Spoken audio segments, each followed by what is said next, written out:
नमस्कार दोस्तों। भारत में अगर सुबह की शुरुआत एक कड़क चाय से न हो तो पूरा दिन अधूरा सा लगता है।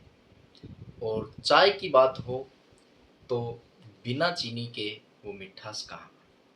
लेकिन क्या आपने गौर किया है कि पिछले कुछ समय से हमारी रसोई की यह मिठास थोड़ी कड़वी होती जा रही है।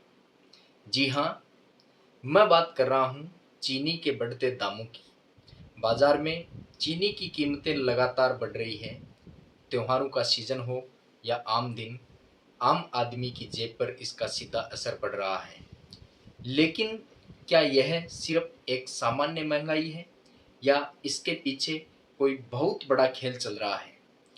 आज के इस वीडियो में हम बहुत ही आसान भाषा में समझेंगे कि आखिर चीनी इतनी महंगी क्यों हो रही है, इसके पीछे के असली कारण क्या हैं और आने वाले समय में क्या जेब को और ढीली करनी पड़ेगी।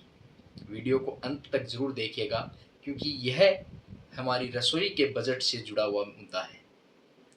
तो चलिए सबसे पहले बात करते हैं कि आखिर अचानक ऐसा क्या बदल गया कि चीनी के दाम आसमान छूने लगे। इसके पीछे मुख्य रूप से 3 बड़े कारण हैं। पहला कारण मौसम की मार और अल नीनो इफेक्ट। दोस्तों, चीनी बनती है गन्ने से और गन्ने की खेती के लिए सही समय पर अच्छी बारिश का होना बहुत ज़रूरी है। पिछले कुछ समय से मौसम के बदलते मिजाज और अल नीनो के प्रभाव के कारण भारत के कई प्रमुख गन्ना उत्पादक राज्यों जैसे महाराष्ट्र और कर्नाटक में उम्मीद से बहुत कम बारिश हुई है। पानी की कमी के कारण गन्ने की पैदावार में भारी गिरावट आई है। जब कच्चा माल ही कम होगा तो चीनी का उत्पादन तो अपने आप घट जाएगा। इसका दूसरा बड़ा कारण है डिमांड और सप्लाई का अंतर। अर्थशास्त्र का एक सीधा नियम है कि जब किसी चीज की डिमांड ज्यादा हो और उसकी सप्लाई कम हो तो कीमतें बढ़ना तय है। भारत दुनिया में चीनी का बहुत बड़ा कंज्यूमर है। हमारे यहाँ हर शादी, त्योहार और डेली लाइफ में चीनी का भारी इस्तेमाल होता है।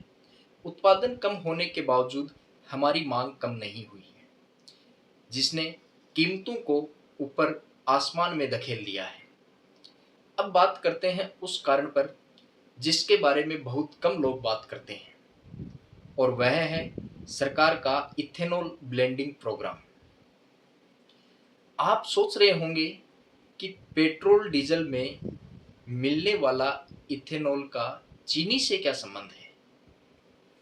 दरअसल इथेनॉल गन्ने के रस और सीरे से बनाया जाता है।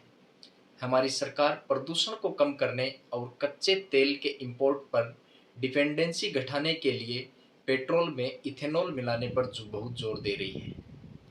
इसका नतीजा यह हुआ कि चीनी मिलों के गन्ने के एक बहुत बड़े हिस्से का इस्तेमाल चीनी बनाने के बजाय इथेनॉल बनाने में करना शुरू कर दिया। सरकार की इस नीति से पर्यावरण को तो फायदा हो रहा है, लेकिन चीनी के बाजार में इसकी वजह से सप्लाई कम हो गई है। हालांकि सरकार ने स्थिति को संभालने के लिए बीच-बीच में इथेनॉल बनाने के लिए गन्ने के रस के इस्तेमाल पर कुछ पाबंदियां भी लगाई हैं, लेकिन संकट पूरी तरह टला नहीं है। बात सिर्फ भारत की ही नहीं, दुनिया के अन्य बड़े चीनी उत्पादक देश जैसे ब्राजील और थाईलैंड में मौसम की मार झेल रहे हैं। इंटरनेशनल मार्केट में भी चीनी की कीमतें काफी ऊपर चल रही है। अब ऐसे में अगर भारतीय व्यापारी अपनी चीनी बाहर के देशों में बेचेंगे तो उन्हें ज्यादा मुनाफा होगा, लेकिन इससे हमारे अपने देश में चीनी की भारी किल्लत हो सकती थी। इसी को देखते हुए भारत सरकार ने चीनी के एक्सपोर्ट पर कड़े प्रतिबंध लगा दिए हैं। सरकार का मकसद है कि सबसे पहले देश के लोगों को सही दाम पर चीनी मिले, लेकिन इन पाबंदियों के बावजूद घरेलू बाजार में स्टॉक की कमी के डर से कीमतें नीचे नहीं आ पा रही हैं। अब सवाल उठता है कि इस महंगाई का हम पर और हमारी जेब पर क्या सीधा असर पड़ेगा? अगर आप सोचते हैं कि चीनी महंगी होने से सिर्फ आपकी चाय की कीमत 50 पैसे या 1 रुपया बढ़ेगी, तो आप गलत हैं। चीनी सिर्फ हमारी रसोई तक सीमित नहीं है, यह एफएमसीजी सेक्टर की रीढ़ है। मिठाइयाँ और bakery, chocolate, biscuit, cake, ice cream और पारंपरिक मिठाइयों के दाम सीधे तौर पर बढ़ जाते हैं। जितने भी कोल्ड ड्रिंक या पैक्ड जूस आप पीते हैं, उनमें चीनी की भारी मात्रा होती है। उनकी मैन्युफैक्चरिंग कॉस्ट बढ़ जाती है और महीने का राशन, एक परिवार का मासिक बजट इससे पूरी तरह प्रभावित होता है। खासकर त्योहारों के सीजन में जब मिठाइयों का खर्च बढ़ जाता है। सरल शब्दों में कहें तो चीनी महंगी होने का मतलब है हमारी जेब पर चौतरफा हमला। तो अब आगे क्या? क्या चीनी के दाम ऐसे ही बढ़ते रहेंगे या हमें कोई राहत मिलेगी? विशेषज्ञों का मानना है कि आने वाले समय में कीमतें इस बात पर निर्भर करेंगी कि अगला मानसून कैसा रहता है और सरकार अपनी इथेनॉल नीति को कैसे बैलेंस करती है। सरकार राशन की दुकानों के जरिए और खुले बाजार में बफर स्टॉक जारी करके कीमतों को कंट्रोल करने की कोशिश लगातार कर रही है। उम्मीद की जा सकती है कि नई फसल आने के बाद बाजार में स्थिरता आएगी। तब तक के लिए एक स्मार्ट कंज्यूमर होने के नाते हम सिर्फ इतना कर सकते हैं कि अपने खर्चों को थोड़ा प्लान करें और जहां हो सके चीनी का सीमित और सेहतमंद इस्तेमाल करें। वैसे भी कम चीनी खाना सेहत के लिए अच्छा ही होता है। दोस्तों, आपके इलाके में इस समय चीनी का क्या भाव चल रहा है? मुझे नीचे कमेंट सेक्शन में ज़रूर बताइएगा।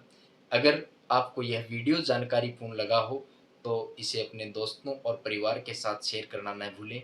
वीडियो को लाइक करें और ऐसी ही दिलचस्प और ज़रूरी जानकारियों के लिए हमसे जुड़े रहें। मिलते हैं अगले वीडियो में किसी नए और महत्वपूर्ण टॉपिक के साथ। तब तक के लिए स्वस्थ रहिए, सुरक्षित रहिए। धन्यवाद।